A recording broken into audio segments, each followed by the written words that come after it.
Hello, this is Adrian and Tristan from Pack Wars Gaming, and we are doing a Quickie from the inside of my truck.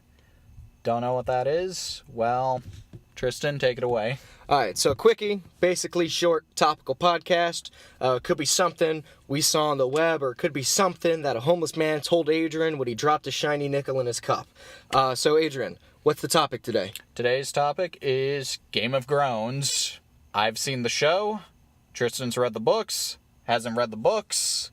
I'm throwing him into Season 5. It's not a great idea, but we did it anyway.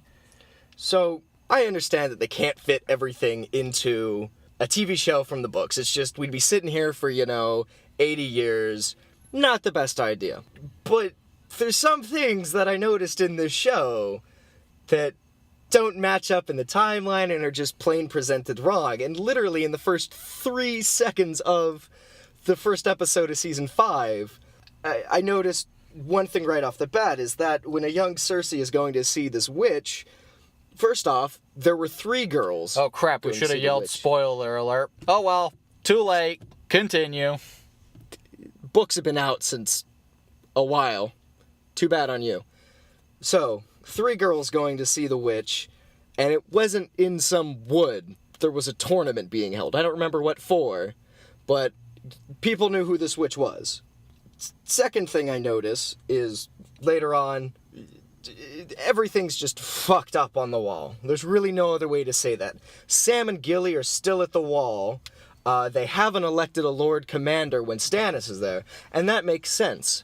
Except for the fact that Mance Rayder has already been taken, and apparently Stannis was there during... Alright, so in the show, Stannis ended up showing near the end of the battle at the wall or whatever it was called, but he shows up, cleans up the mess, everyone wins, and then yay! Yeah. Then it goes on to Season 5. But in the books, he shows up when Jon Snow goes back to the wall. He gets told, hey, go parlay with Mance, and then Stannis shows and just wrecks everything. And then Sam and Gilly have to go... Or no, wait, I screwed it up. Okay, so they did do the Battle of the Wall. Then Jon Snow goes over there. Then bad things happen. Then Stannis shows up. And then, yay, Onion Knight. The greatest character that ever was and will be. Because I keep forgetting his name. Also, apparently, Adrian's informed me, there is no Targaryen at the wall. Apparently there is not a Maester that was a Targaryen at the wall. I don't know. Maybe if there is, or maybe I missed it. Send your angry comments down below. But they never mentioned that he is a Targaryen, or not that I recall of that. He probably is. But I don't know didn't know he was, or is. Something like that. But so far, from my point of view, the story seems to be going pretty legit. Even though... It's not, though. It's not. It's so all over the place. No. Maybe if First off, okay, let's go. First off, again, something. We've got people nailing people they didn't nail in the books.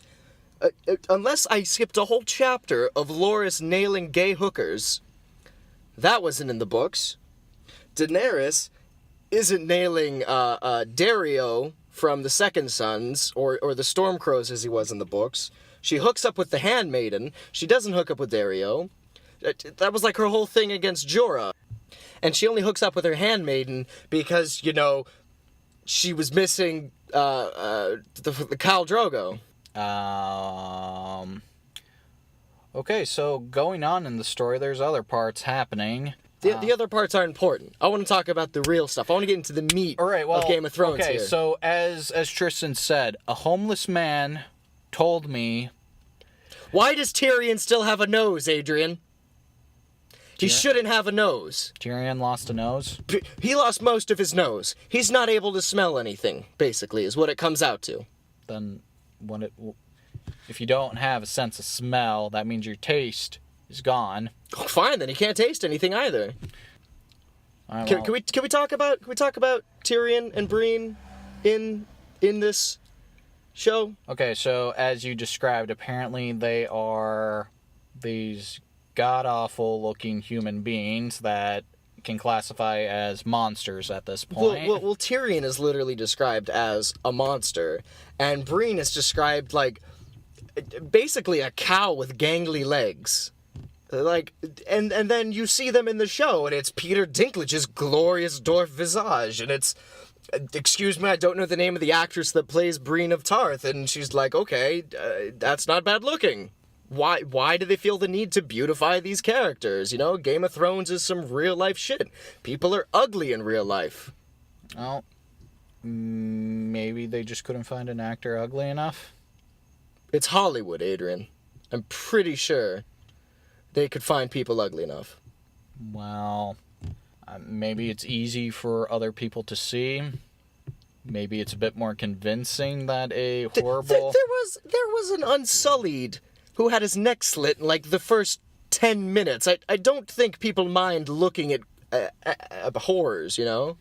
Because what you're describing to me is that one abomination Spartan from 300 that... Yeah, that's pretty much what Tyrion was. Like, that's what they describe him as.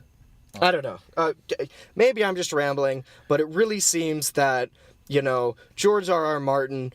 With all, he worked in Hollywood, he was a producer, it seems like he would have made sure that people were taking more care of his craft and making sure that it was more realistically presented. I don't know. Leave some comments down below, yell at us, we'll get back to you. Alright, well, continue on with my story. From what I heard was they were going to change portions of the new season to be a surprise for the fans, but all I'm hearing so far is fans are very pissed off at this.